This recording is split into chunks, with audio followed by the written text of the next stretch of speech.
Follow the money. It's a phrase that became part of pop culture thanks to the political drama All the President's Men. Well, since then, it's kind of gone hand in hand with government and politics when one wants to learn about the priorities and influences of either one of those. Just last week, Idaho childcare workers learned about where they stand in the priority pecking order.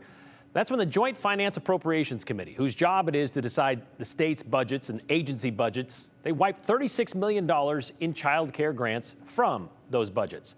That money came from the federal government, part of the stabilization funding available through the COVID pandemic to help businesses impacted, to stabilize them, to help them stay in business. These are called the ARPA funds, and childcare businesses in Idaho knew that money was not going to last forever, but they were hoping for at least a few more months. The nonprofit Idaho Education for Young Children says JFAC is prematurely cutting those funds, and there's a lot going on with childcare in Idaho lately. So the executive director of IEYC, Beth Oppenheimer, helped us follow the money.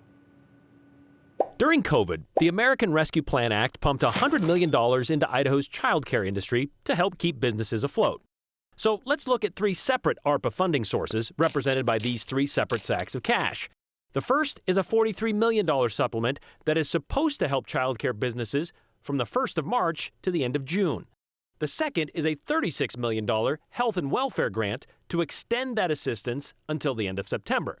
However, last month, JFAC removed that $36 million extension from the budget, therefore denying the funds. But what about Bag 1, the $43 million supplemental funds to get to the end of June? JFAC has not discussed nor decided if they will approve it, more than a week after it was supposed to start. Then there's Bag 3. They call them community grants, but it's also ARPA cash, funneled through health and welfare to fund after-school programs for kids.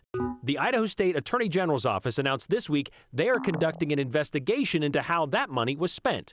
While they all came from the same source, this third bag is not connected to the two supplemental funds.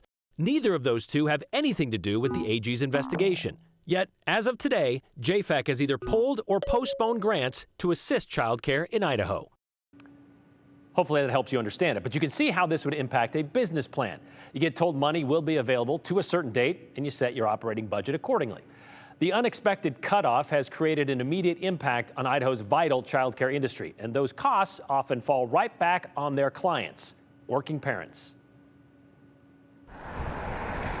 If you listen closely for the sound of playing children, you won't today at Lakewood Montessori, because you'd be lending an ear to the wrong place. There are some political things at work that should not be affecting childcare.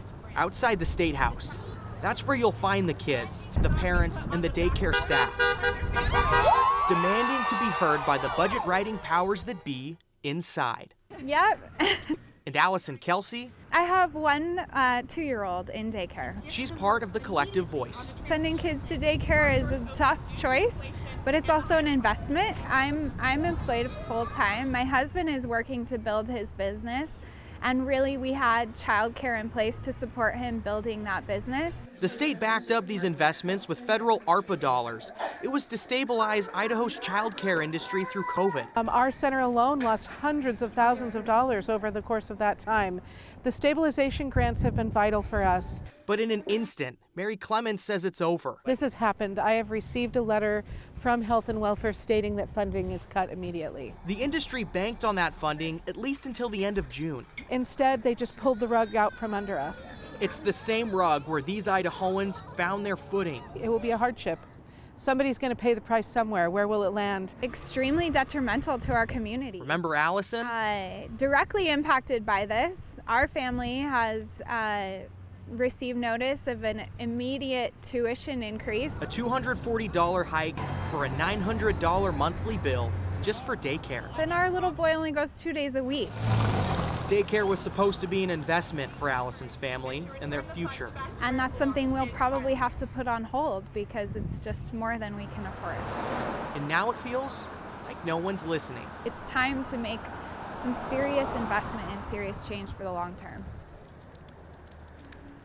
The parents at this rally were very upset that They're not prioritized by dollars that ideally exist to help them. A big reason why this is such an issue is because these businesses plan their budgets based on those dollars. When it's taken away unexpectedly, well, it then impacts that budget. They got to make it up somewhere. And they're even more upset that many people are not aware of this issue. And from what we learned today with some State House leadership, they're right.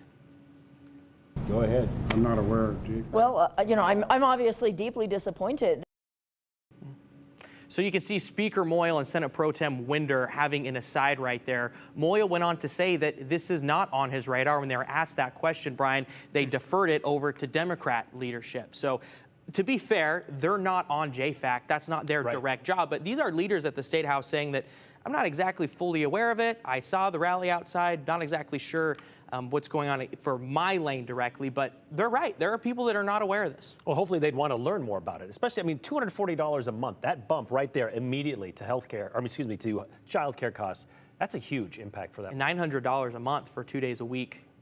I'm not a financial expert. Seems like a lot of money to me. And when we talked with Mary, who runs that Montessori herself, like they don't want to hike up prices on parents, but she says, ideally, we have to. We have a budget, and we need to make it work somehow. So there's still a chance, though, that $43 million could be approved, or at least, I guess, supplemented. Right? JFAC would have until the end of the legislative session to make that decision. It sounds like that money was supposed to start in March 1st, however. So it's a decision hasn't been made, so it's essentially delayed.